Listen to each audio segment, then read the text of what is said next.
Welcome back. In today's video, I will be showing you how to deploy some on-premises activities through the cloud that will enable us to configure and mess with Active Directory. So let's get that started. Alright, so we can go to resource groups, and then we're going to create a resource group called Active Directory Lab.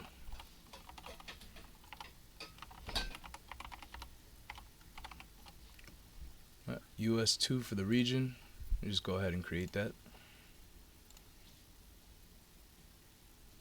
Alright, so our resource group is created. I'm going to go ahead and create our virtual network before we start our VMs. So we could just choose. So we got the Active Directory Lab resource group. So our virtual network name is going to be Active Directory VNet. We're just going to go ahead and review and create that. Create. So our deployment is in progress, and it is quick and finished. So now we can go ahead and create our virtual machines. We'll get started with the domain controller first. So we're going to put this in Active Directory Lab. Virtual machine name is going to be DC1.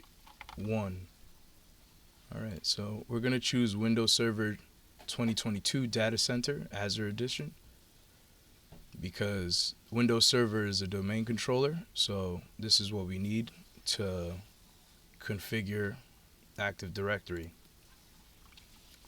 We're going to do lab user, special password,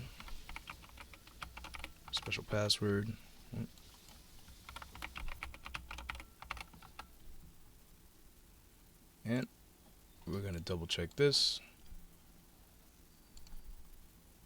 And for networking, we could see we got our Active Directory VNet. It just goes right up in there, so that is good. And we're going to put the same VNet for our client 1. So I'll just go ahead and create that.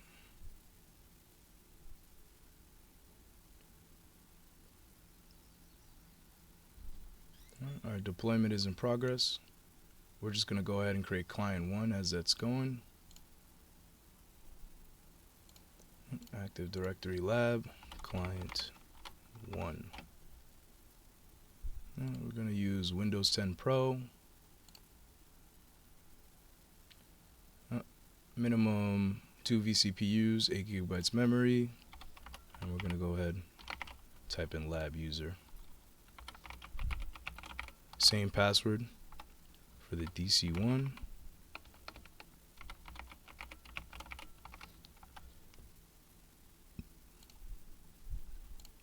Next.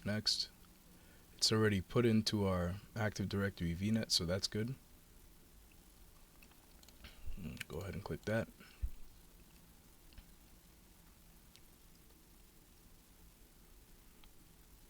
Alright, so we see it's in our Active Directory Lab that we created.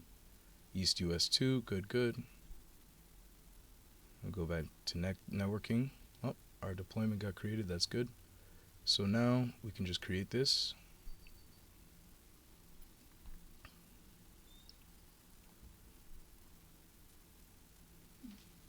Alright, so this is now being deployed.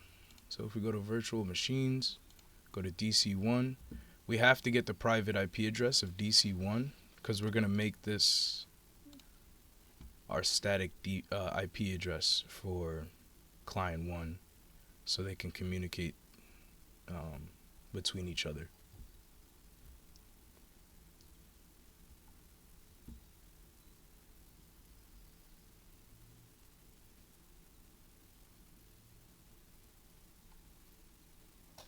So if we go to DC1's network settings, we click network interface IP configuration,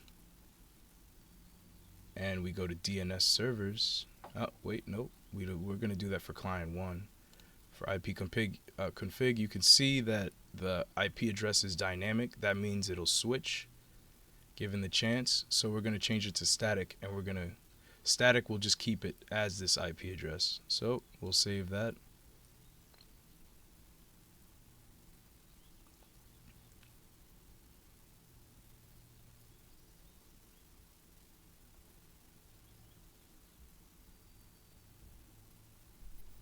So now that's saved, you can see it's static now. So we're going to go back, go virtual machines. We're going to go to client 1. Now with client 1, we have to set client 1's DNS server to use DC1's private address. So we'll go to network IP configurations. We won't change anything here, but we'll go to DNS servers. And we're going to click custom. And we're going to put in DC1's private IP address. If I remember, it was 10.0.0.4. So we're going to put that, save.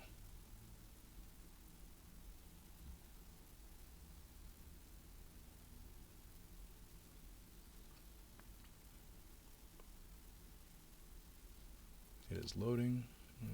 Yep.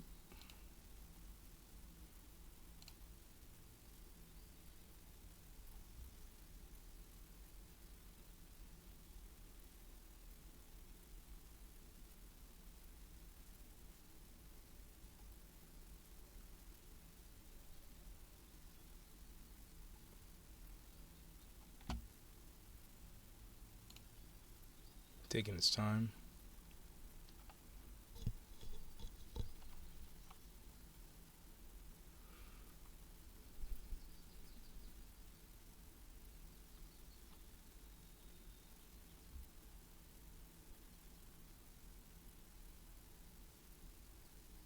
Alright, so now we can see that our applied DNS servers is the private IP address of DC1. So if we double check, we can see DC1's private IP address, public IP address.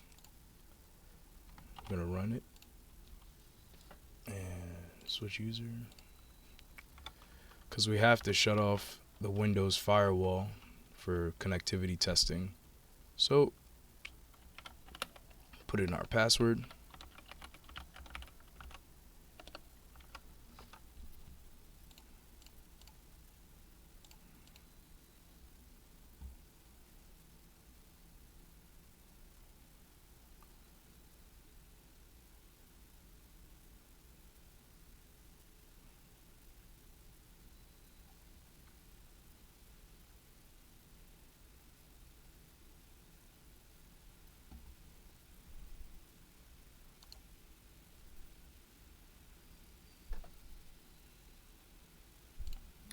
As you can see, we're in our server manager. Well, we're not using that right now.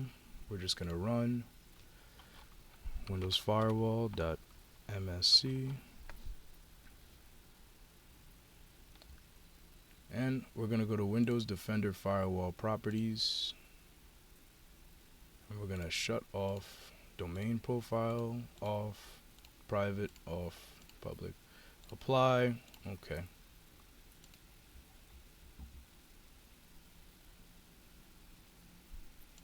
MSC for Windows Firewall, and then we're okay. And then client 1, we created this. So after the DNS created, we're going to set client 1's DNS settings and DC1's. Right now it's pointing to the office, and the mix it points to DC1's private IP address. So we can go to virtual machines, put DC1. And you can scroll down and we see DC1's private IP address is this. Yours might be different, but whatever it is, just copy it. And then we'll go to client 1.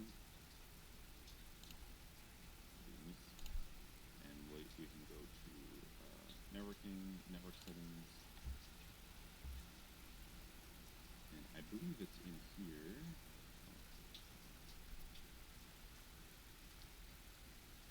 I believe it's in here. So this is client 1's virtual network interface card. So click on this. And then on the left, you can see DNS servers. So click on this. And then right now, inherit from virtual network means it's VNet DNS server, but we're going to say custom, and then we're going to paste the IP address of DC1. So this is DC1's private IP address. So pasting that, change it to deep.com. If you save this, we just now did this, and then from this may be necessary to automatically reset the Alright, so we're just going to restart client 1.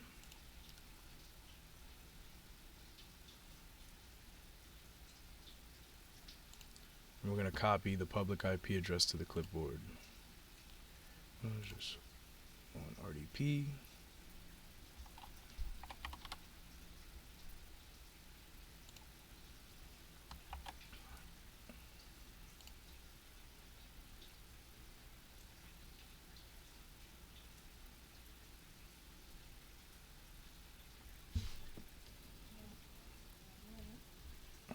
Interesting. Just kicked me out.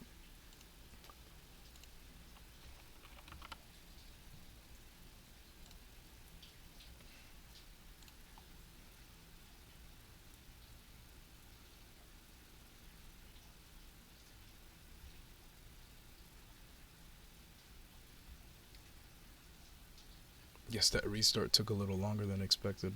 That's why it kicked me out. So, get logged in.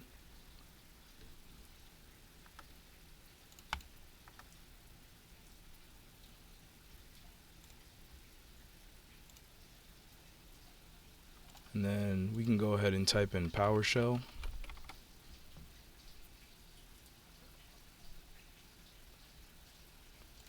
Go ahead and run that as admin, just in case. And we're going to ping the private IP address of DC1.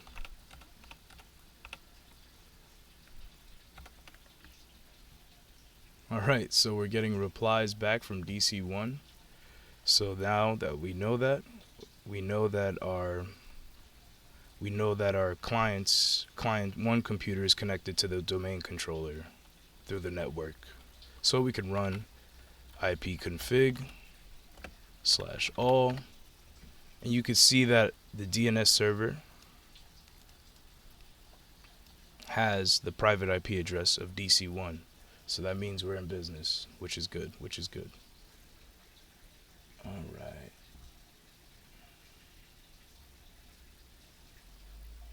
So next we have to deploy Active Directory, so we can just get out of that. Go back into DC1. And next we're going to add roles and features. So we'll click next. Next. Got DC1. And we're going to add Active Directory domain services. Gonna add features.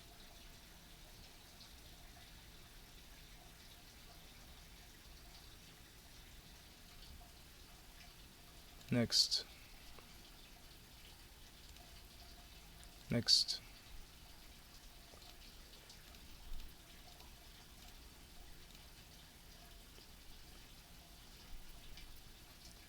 We're just going to click that just in case. Now we'll be installing Active Directory on our domain controller.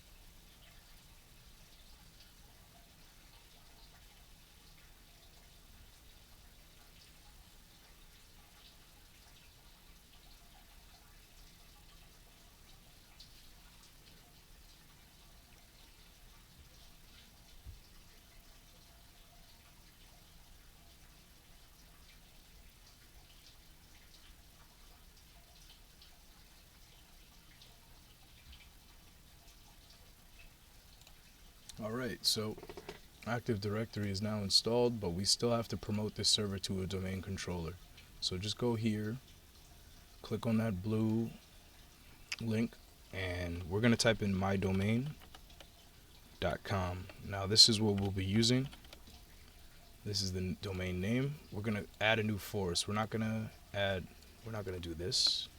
We'll be clicking add a new forest, and we'll type in mydomain.com.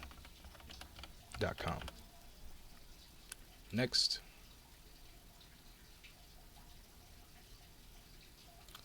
This we won't use, but just in case, we're just going to type in password 1 for this. Next. Don't uncheck create DNS delegation just in case it switches our DNS, but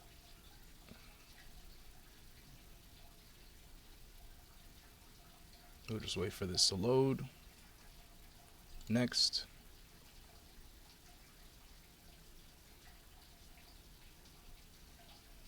Next.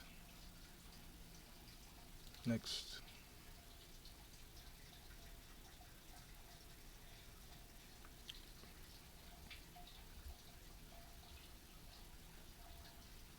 All of this is good, so we could just press install.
All right, so now that Active Directory was downloaded, they're going to restart the computer.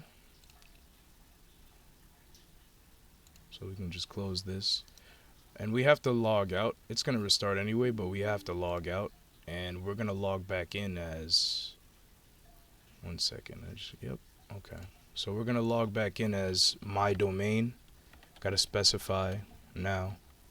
So we can configure some stuff through Active Directory. mydomain.com /lab user. Regular password. The password that you use for the Azure portal. So we'll be able to log in now.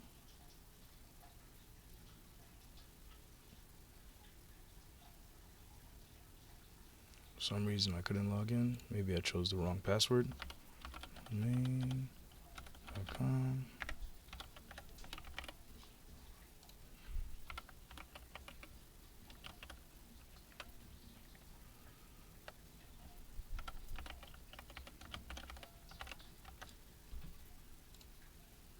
Yep, wrong password.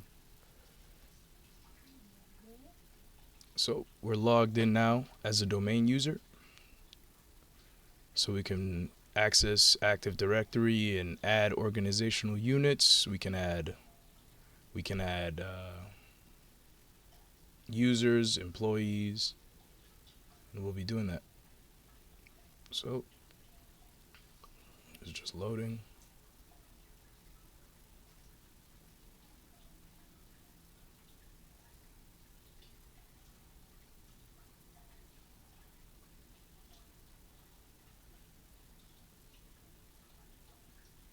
We're gonna go back to Windows Server and we're gonna run PowerShell ICE.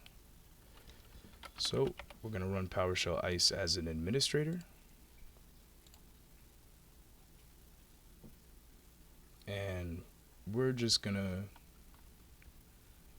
drop down this script right here and we're gonna create a new script called create users. We're gonna put it on our desktop just so we could see it, and we are going to paste this script that I got from GitHub.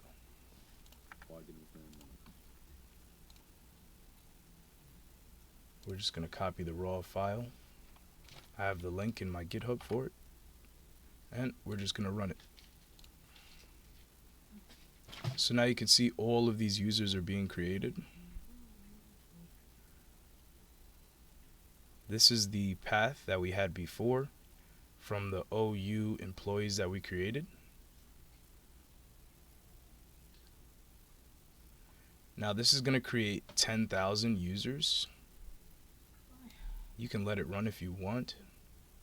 I'm going to stop it soon because I don't need all those users.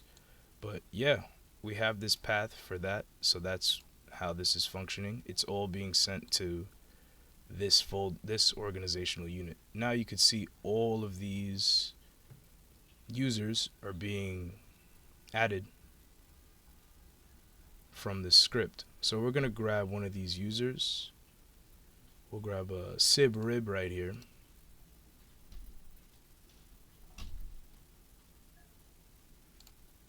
You can see first name sib, last name rib.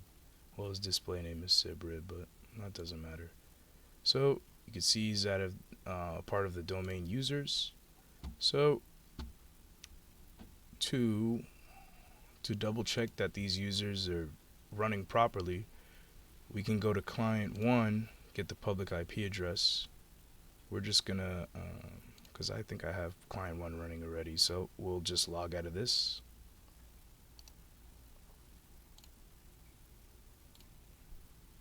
And we're gonna log back in as sibrib.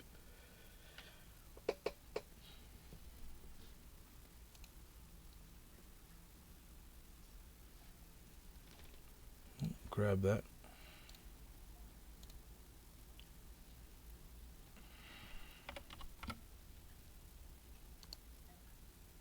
I'm gonna run this as an administrator. That's by I just do that by default, running as administrator. So we'll type in mydomain.com/sib.rib, and then we'll put in the password 1, and we'll connect. Oh, login failed.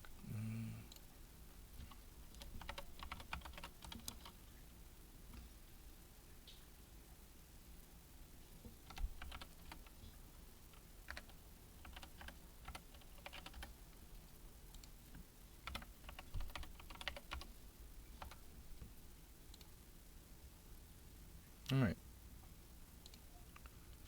so we can now see that the user was created, and we can log in from the domain specifier as sibrib. That is good. So now next,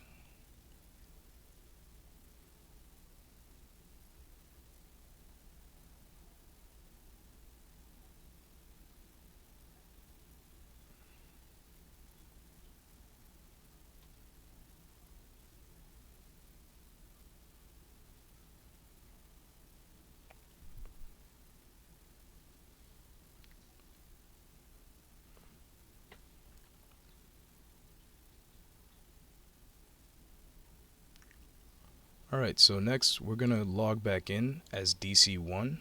we're just gonna turn that off. And I'm gonna stop this script because it's been running. For some reason I can't see my cursor. Sometimes this happens.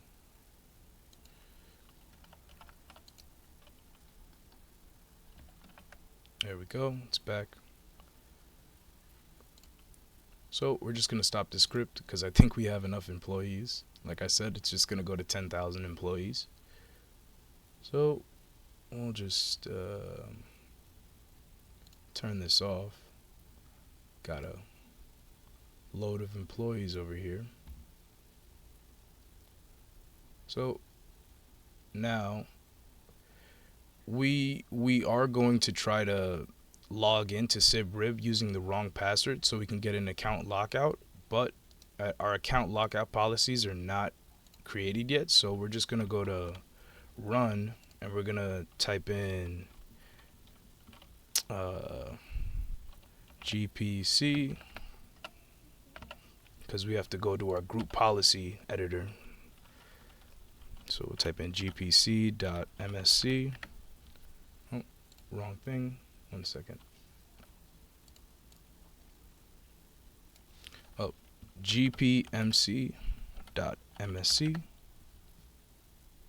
So we could see our domain.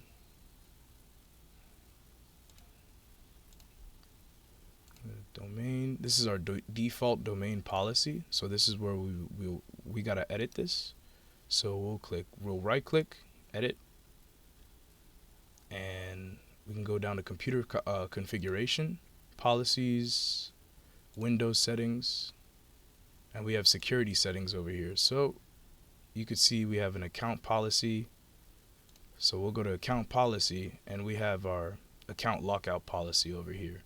So we'll double click that and you can see that our account lockout settings are not even defined. So now we can define this. So we'll do account lockout duration. We're going to define this policy setting. So account locked out for 10 minutes. Just for this lab's purposes, we'll just do 2 minutes.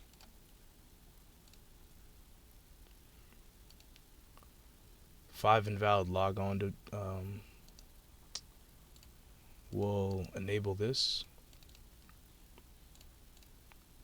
Apply that. So yeah, we'll reset account lockout counter after 2 minutes. You know what? I'm gonna change this to 10 because we're gonna unlock the account using DC1 anyway, so we don't have to wait. So we'll apply. So we got 10 minutes for the account lockout duration, 5 invalid logon attempts.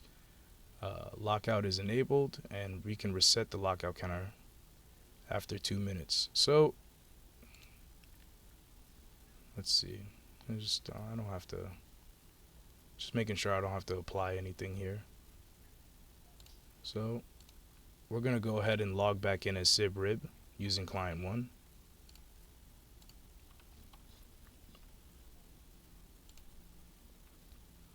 Alright, so we got it right here. Oh, excuse me.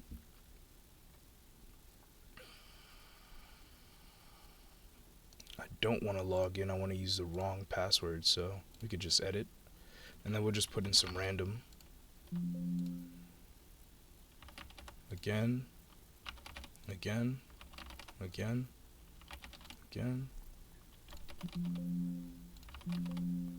Yeah, I don't think that setting got applied because we're supposed to get a prompt saying that we just got locked out. So let me just go back into DC1 and make sure everything's okay.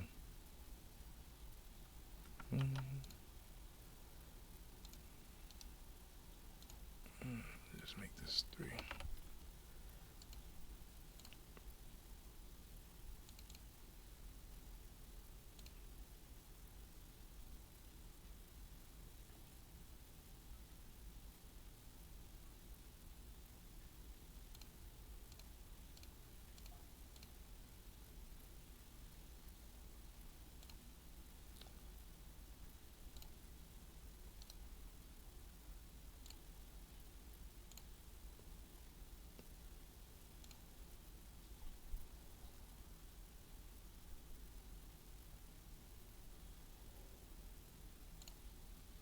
Okay.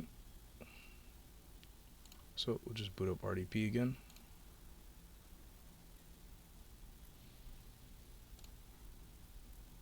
And just put in a random password.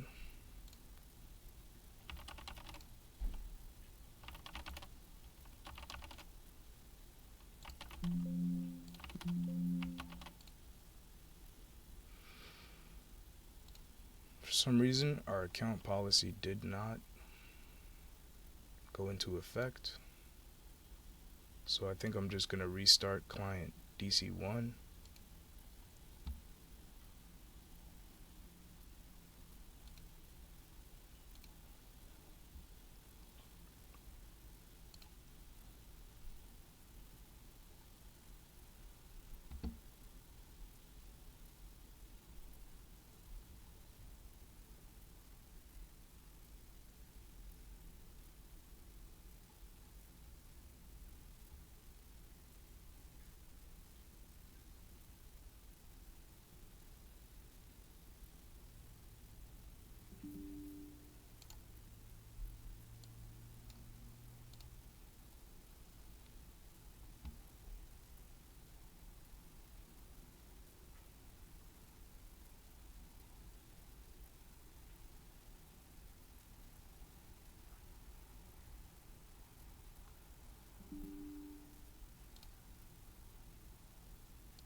So just to double check that we made our group policy correct, we can just go to domains, forest domain, my domain, go to domains, my domain, default domain policy, and we'll just edit this.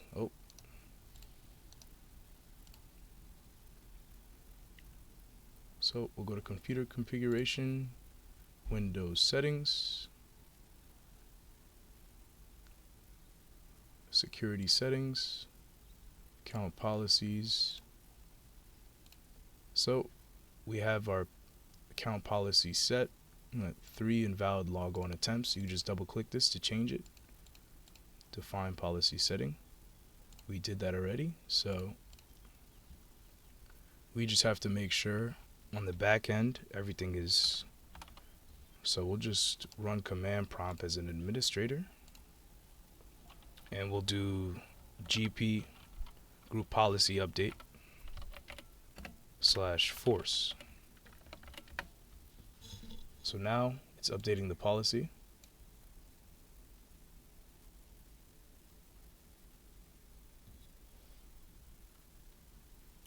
So now the user policy update is completed successfully. So now we can go back to client 1 and try and log in as sibrib using the wrong password. So we'll just start that up. Yeah, wrong password, wrong password, wrong password. So as you can see, as a security precaution, the user account has been locked because there were too many logon attempts or password change attempts. Wait a while before trying again, or contact your system administrator or technical support. So we are the system administrator, so we're going to go back into DC1, and we're going to go to sibrib. So we got to go to Active Directory users and computers. Employees. Yep. Locate Sibrib. We could just find him actually. It's okay. He's like right here.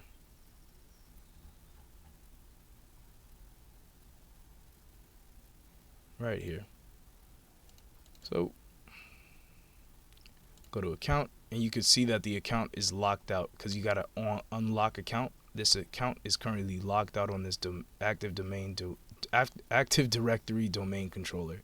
So we can just unlock his account, and now we can log in as Sibrib. So we'll just type in password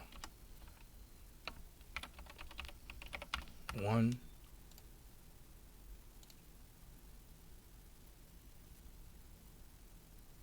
And now you can see we've logged in as Sibrib.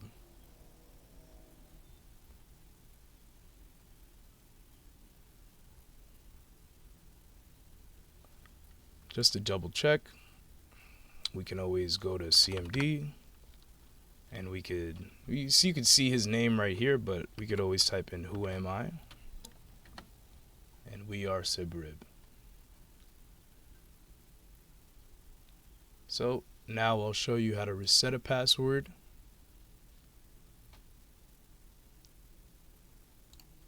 So we could just right click on any account, and you have a disable account and reset password. So for the heck of it, we will change the password to password 2, capital P, word 2. Okay, so the password for Sibrib has been changed. We'll just go ahead and log out of Sibrib, log back in. That's him. Oh, we log back in instantly, so I'll just sign out first.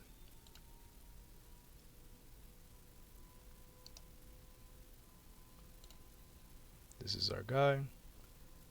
Alright, for some reason, see, so we got a incorrect password. So we'll just edit these credentials and put in our new password, password 2. And we are able to connect. So for the last part, I will just show you how to disable an account. So that's just as the same as reset password. We can go to disable account, and as you can see, there's a little down arrow by the icon that disabled Sibrib's account.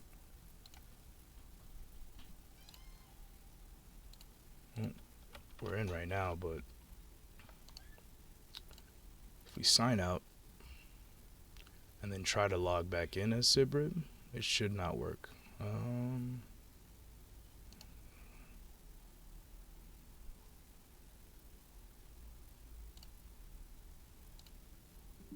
Yep, this user account is currently disabled and cannot be used. For assistance, contact your system administrator or technical support. Alright, so we'll just go back to DC1 and enable his account. Let's see, we're able to log in now, and that's good. So for the last part, we're gonna go to Microsoft Management Console within Client 1.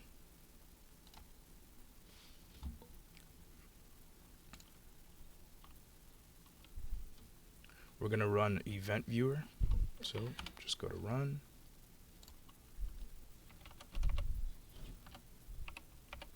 .msc.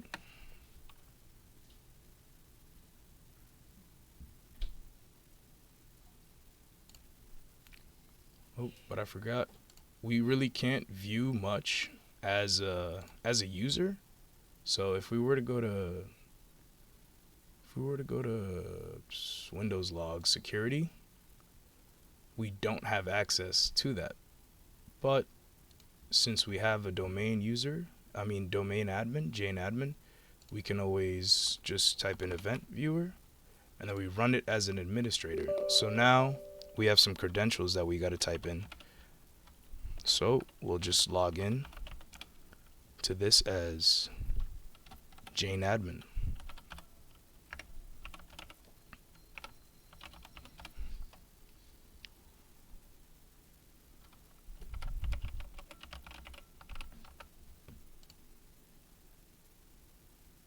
And now, if we go to Windows Log Security, we can now see all of the, it's loading, but we'll be able to see all of the logins and attempts to log in from the event viewer. It's loading now. Alright, so perfect. You can see here that we have 3 audit failures. That is from us trying to log in with the incorrect password, and you can see the account name SibRib down here. So that means that you can see everything that happens through here. We got 3 audit failures right here. This is from Jane Admin. But if we just type in find and then type in SibRib,